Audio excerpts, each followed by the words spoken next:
وہ چلی گئی ہے میرے صبح و شام ویران کر کے۔ وہ ایسی ہی تھی، کبھی نہ چھوڑ کر جانے والی، مگر ہمیشہ کی طرح ہر بار چھوڑ جانے والی۔ اور میں ہوں کہ شکایت کے لیے چند الفاظ بھی نہیں کہہ سکتا۔ وہ کیا ہے نا، کچھ لوگ جدائی کا تحفہ بھی اتنے خوبصورت الفاظ میں، بنا وضاحتوں اور صفائیوں کے اتنے اچھوتے انداز میں پیک کر کے دیتے ہیں کہ اگلا نہ روک سکتا ہے اور نہ دل افکار کی بات زباں پر لاتے ہوئے کوئی شکوہ کر سکتا ہے۔ وہ اپنا سامان اٹھا کر جا رہی ہے اور میں ہنوز حیرانی سے تکیے پر سر رکھے اس کی آنکھوں میں اداسی ڈھونڈ رہا ہوں، اس کے خاموش ہونٹوں پر گفتگو کا منظر کھوج رہا ہوں۔ وہ کچھ تو کہے گی، کوئی اچھی بات نہ سہی تو گلا ہی سہی۔ اس کے چہرے پر سنجیدگی، ماتھے کی پرسوچ لکیریں اور سامان پیک کرتے ہوئے وہ مشین کی سی تیزی، وہ مجھے مسلسل پچھلے 1 گھنٹے سے اگنور کر رہی ہے۔ میں چاہتا بھی ہوں کہ وہ مجھ سے بات کرے، کیونکہ ہمارے درمیان دنیا کے تمام موضوعات ختم ہو چکے ہیں۔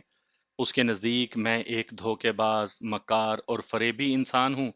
بھلے میری دل کی دھڑکنیں بند ہو رہی ہیں، میری سب سے محبوب چیز مجھ سے جدا ہو رہی ہے، لیکن پھر بھی میں تمام حق رکھنے کے باوجود اسے نہیں روک سکتا۔ اگر وہ ایک غلط فہمی کی بنا پر یہ رشتہ توڑ سکتی ہے، تو میں بھی اپنی ہمالیہ سی انا پر تمام زندگی تنہا بسر کر سکتا ہوں۔ خود اذیتی سے سوچتے ہوئے میں نے آنکھیں موند لی۔ کچھ دیر آہٹ اور کھٹ پٹ کے ساتھ میری آنکھوں کے پپوٹوں تلے مجھے باہر بھی تاریکی کا احساس ہوا۔ متجسس سا بے ساختہ آنکھیں کھولی تو وہ لائٹ آف کر کے دھیرے سے دروازہ بند کرتے ہوئے سامان سمیت باہر جا رہی تھی، اور میرا دل جیسے کسی نے مٹھی میں لے کر زور کا دبوچا ہو۔ وہ کتنی خاموشی سے کچھ بھی کہے رخصت ہو گئی۔ اس نے جاتے ہوئے میری طرف دیکھا بھی نہیں۔ وہ جانتی جو تھی کہ اگر آنکھیں چار ہو گئیں تو وہ جا نہیں سکے گی۔ وہ کسی ایندھن کی طرح جل رہی تھی، لیکن پھر بھی وہ جاتے ہوئے لائٹ آف کرنا نہیں بھولی تھی، دروازہ آہستگی سے بند کرنا اور گند سمیٹ کر جانا نہیں بھولی۔ میں اب چھت پہ گھومتے پنکھے کی جانب گھورتے ہوئے سوچ رہا ہوں کہ جسے معلوم ہے کہ بنا لائٹ آف کیے مجھے نیند نہیں آتی، ذرا سی آہٹ میری نیند میں خلل ڈال دیتی ہے۔ گندگی سے مجھے سخت کوفت ہے۔ وہ جو بچھڑتے ہوئے بھی اپنے ہر عمل سے مجھ سے محبت کا اقرار کرنا نہیں بھولتی، کیا وہ مجھ سے نفرت کر پائے گی؟ آنسو بڑی روانی سے آنکھوں سے نکل کر تکیے میں جذب ہو رہے تھے، اور وہ ہنوز اسی کشمکش میں مبتلا ہے۔ آپ بتائیں، کیا میری بیوی مجھ سے نفرت کر پائے گی؟ میں شام تک ایسے ہی ایک پوز میں لیٹا رہا، میرے اندر سوالات کے جھکڑ چلتے رہے۔ بس یہی تھی ہماری محبت؟ کیا یہی تھی ہماری شادی کی حقیقت؟ کیا قبول ہے کہ ڈور سے بندھا یہ رشتہ اتنا ہی نازک ہوتا ہے؟ شاید آنکھ کا ایک کونا بھی گیلا تھا، اور وہ بھی نہ جانے کب سے۔ میں واقعی رو رہا تھا، میں، زہیب سکندر، جو کبھی کسی کے لیے نہیں رویا۔ میں ایک عورت کے لیے کتنی دیر روتا رہا، مجھے اپنے آپ پر حیرانی ہو رہی تھی۔ میں یہ نہیں تھا، ایسا مجھے ایک عورت نے بنایا ہے۔ وہ عورت جو میری شریک حیات ہے، وہ عورت جس سے 7 ماہ قبل میری شادی بڑی دھوم دھام سے ہوئی، وہ عورت جس کے ساتھ میں نے بڑھاپے تک کے خواب دیکھے، وہ عورت جس کے چہرے سے زیادہ مجھے اس کا دل حسین لگتا ہے۔ جی ہاں، وہی عورت جسے زمانہ حنا فاروق کے نام سے جانتا ہے، مگر میرے لیے آج بھی اس کا لقب ہنی ہے، یعنی شہد جیسا میٹھا، اور وہ ہے بھی ایسی ہی، بالکل شہد جیسی میٹھی، تحمل مزاج اور شفا یاب سی۔ جانے اپنی خاموش طبیعت سے اس نے کتنے لوگوں کو شفا بانٹی ہوگی، مگر اس کی خاموشی، وہ تو جان لیوا ہے۔ کسی کا یکدم چپ سادھ لینا بھی اگلے کی جان نکال دیتا ہے۔ اس کا اندازہ مجھے آج ہو رہا ہے۔ مغرب کی اذان کی آواز آج کچھ زیادہ ہی صاف سنائی دے رہی تھی۔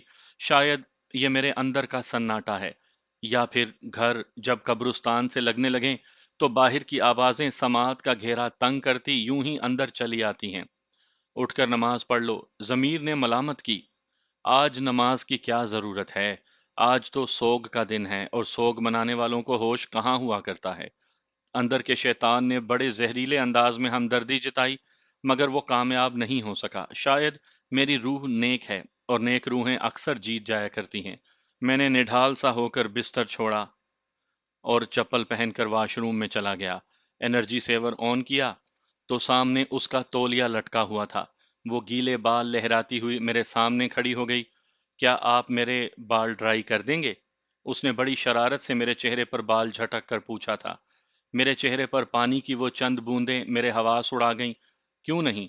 میں بھی شرارت سے مسکراتے ہوئے سامنے دراز سے ہیئر ڈرائر نکال کر اس کے بال خشک کرنے لگا، ساتھ ساتھ اس کے نرم بالوں پر انگلیاں پھیرتا جاتا تھا۔ وہ کھلکھلا کر شرماتی اور ہنس دیتی۔ اس دوران ہم نے کتنی ہی باتیں کر ڈالی تھیں۔ اس نے مجھے طرح طرح کے ہیئر پروڈکٹس کے ناموں سے متعارف کروایا، مگر سب ہی میرے سر کے اوپر سے گزر گئے۔ مجھے تو جو شیمپو مل جاتا ہے میں اس سے بال دھو لیتا ہوں، کبھی نہ بھی ملے تو صابن سے بال دھو کر آرام سے باہر آ جاتا ہوں۔ میں نے کندھے اچکا کر کہا تو صابن کے نام پر وہ کھلکھلا کر ہنس دی۔ آپ تو بہت ہی سادہ ہیں زہیب۔ وہ ہنوز مسکرا رہی تھی اور میں اس کے اس سادہ سے انداز پر دل ہی دل میں سوچتا رہا کہ دونوں میں سے کون زیادہ سادہ ہے، یا شاید ہم دونوں ہی ایک دوسرے کو سادہ سمجھتے ہیں، مگر یہ سادگی ہمیں اس دوراہے پر لا کھڑا کرے گی، یہ کس نے سوچا تھا؟ میں نے ہولے سے آگے بڑھ کر اس کے تولیے کو چھوا۔ وہ بالکل خشک تھا، اس پر پانی کی ایک بوند بھی نہیں تھی، جو اس چیز کا منہ بولتا ثبوت تھی کہ وہ جا چکی ہے۔ میں نے آگے بڑھ کر نل آن کیا اور پانی کی چند چھینٹیں منہ پر ڈالیں۔ ٹوتھ برش اٹھانے کے لیے ہاتھ آگے بڑھایا تو اس کے گلابی رنگ کے ٹوتھ برش نے مجھے منہ چڑھایا۔ وہ جب بھی اپنی نائٹ روٹین فالو کرتی تو مجھے ساتھ کھڑا کر کے گفتگو کیا کرتی تھی۔ ایک دن ہم دونوں ایک ساتھ ٹوتھ برش کر رہے تھے جب وہ بے ساختہ بول پڑی، چلیں مقابلہ کرتے ہیں کہ کس کے دانت زیادہ چمکیں گے۔ ہنی کی اس بچگانہ سی خواہش پر میں 10 منٹ تک ٹوتھ برش کرتا رہا۔ جب میرے بازو تھک گئے تو وہ میں جیت گئی کا نعرہ بلند کرنے لگی۔ میرا منہ دھل چکا تھا مگر باتھ روم میں اور اس میں تمام اشیاء چیخ چیخ کر اس کی موجودگی کا احساس دلا رہی تھیں۔ کوئی روٹھ کے جائے تو بہت یاد آتی ہے، دل تڑپتا ہے اور آنکھیں نم رہتی ہیں۔ ہر شے پکارتی ہے، احساس دلاتی ہے، پیار سے لمحے کا، پت جھڑ سے موسم کا، اس کے ہر ہر لمس کا، اس کی کھلکھلاہٹ کا۔ اس نے کہا بھی تھا میں چلی جاؤں گی تو بہت یاد آؤں گی۔ اب احساس ہوتا ہے کہ سچ ہی کہا تھا کہ وہ چلی گئی ہے اپنی یادیں چھوڑ کر، اور میں لپٹا ہوں اس کے گھمبیر سائے سے، اس کی یاد کی چادر اوڑھ کر، جس کا گہرا سچ یہ ہے کہ وہ چلی گئی ہے۔ اذان کی آواز اب تھم گئی تھی۔ میں وضو کر کے سیدھا مسجد گیا اور مغرب کی نماز ادا کی، اور آج دعا میں کتنے عرصے بعد میں نے ایک بار پھر اسے مانگا تھا، مگر پہلے سے زیادہ اذیت کے ساتھ۔ پہلے سے مانگی ہوئی چیز یا انسان کو مانگنا بہت تکلیف دہ ہوتا ہے۔ اس کا اندازہ مجھے آج ہو رہا تھا۔ نہ جانے کیوں آج اسے مانگتے ہوئے مجھے وہ بہت پرائی سی لگی۔ یقین نہیں آ رہا تھا، میری ہنی اور پرائی؟ کوئی اتنا اپنا پل میں اتنا پرایا کیسے ہو سکتا ہے؟ ارے زہیب صاحب، آپ کی بیوی کیا گھر سے چلی گئی ہے؟ میں مسجد سے نکل رہا تھا تو چپکے سے کسی نے میرا کندھا پکڑ کر پہلے مجھے روکا اور پھر چپکے سے کان میں سرگوشی کی۔ نہ جانے یہ سرگوشی تھی یا زہر گھولا تھا۔ کبھی کبھی انسان سرگوشی اور زہر میں فرق نہیں کر پاتا، یا شاید کچھ زہر سرگوشیوں میں لپیٹ کر ایسے دیے جاتے ہیں کہ گھر برباد ہو جایا کرتے ہیں اور رشتوں کا اعتبار بھسم۔ کیسی باتیں کر رہی ہیں بیگ صاحب؟ میں نے دائیں بائیں شرمندگی سے دیکھتے ہوئے جواب دیا۔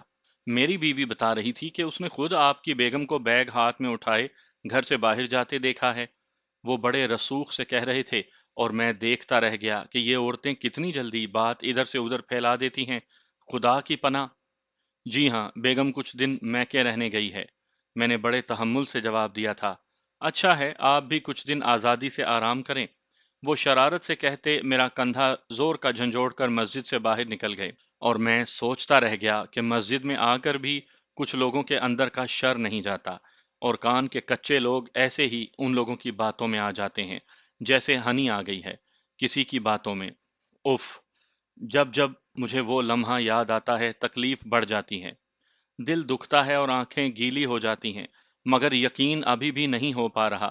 میں اتنی بے ہوشی میں گھر آیا کہ برآمدے میں داخل ہو کر مجھے احساس ہوا کہ جو جوتا میں پہن آیا ہوں وہ میرا نہیں بلکہ کسی اور کا ہے۔ ایسا پہلی بار نہیں ہوا تھا۔